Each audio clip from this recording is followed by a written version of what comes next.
એક તમન્ના છે મારી ચાંદ બની ચમકવાની, એક કાળજુ છે મારું ગગનમાં વિહરવાનું, એક સ્વપ્ન છે મારું સૂરજની કિરણ બનવાનું, એક ઉમંગ છે મારો આદર્શ દીકરી બનવાનું.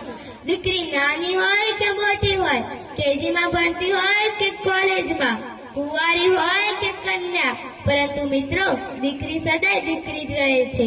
નાનપણમાં પિતા સાથે ચપચપ બોલતી હોય, માતાનું માન રાખતી હોય, ભાઈને ભાઈઓના મૂકતી હોય, બેન સાથે બાથું ભરાવતી હોય, શેરીમાં ચીપલા ઉડાડી નાખતી હોય, પરંતુ જ્યારે દીકરી મોટી થાય છે ને ત્યારે તે ગંભીરતા ધારણ કરી લે છે. લગ્ન વખતે પીઠી જોડેલી સહેલીઓ સાથે આમ તેમ મલકાતી હોય છે.